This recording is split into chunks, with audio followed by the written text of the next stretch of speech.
قبل ذاك التوفيق احمد وزير الاوقاف الشؤون الاسلاميه، واش بغيتو تردوا الخطبه غير بحال شي ناطق رسمي كيتكلم، ولا شنو بغيتو ديروا لهاد البلاد؟ واش ما تبعدوش من الدين؟ ما تخليوناش نعيشوا حياتنا العاديه؟ واش نتوما اللي خلقتونا ولا الله اللي خلقنا؟ واش نتوما اللي خلقتونا ولا الله اللي خلقنا؟ واش هاد الدين ديال الله ولا الدين ديال وزاره الاوقاف والشؤون الاسلاميه السي احمد التوفيق الروداني؟ ودابا انت غتوحد لنا الخطبه، علاش غتوحد لنا الخطبه؟ علاش؟ واش حنا عشنا مع الاجداد ديالنا والاعمام ديالنا والاخوال ديالنا والفقهاء ديالنا كيجتهدوا ويخدموا ويحفظوا ويديروا خطاب، والعلماء ديالنا منهم الجهابذه الكبار، تجي انت دابا توحد لنا الخطبه؟ علاش توحد لنا الخطبه؟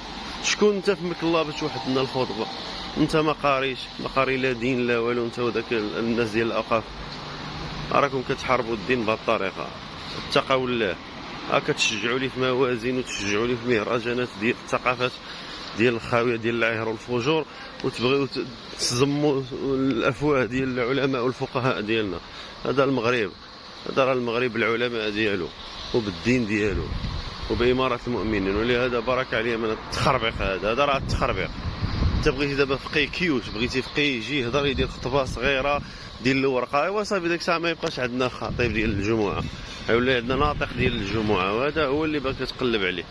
اذا اتقوا الله في هذه البلاد، اتقوا الله في هذا الدين، راه هادشي ديالكم غاديين بهذه البلاد غير المسخ والعهر، غاديين بهذه البلاد للخطر وما فاهمين والو، غير تما دايرين نضاضر واكلين شاربين مسافرين السعوديه جايين. داك التقاشف وداك كونوا شي شويه خافوا الله، خافوا الله شي شويه، خافوا الله براكم. هاد المهازل هادي راه مهازل ما كيتقبلها لا العقل ولا الدماغ، وما كيتقبلها حتى شي واحد. هاد المهازل اللي كديروا في هاد البلاد، اتق الله، اتقي الله في نفسك وفي الدين ديالك. بارك عليا من التخربيق.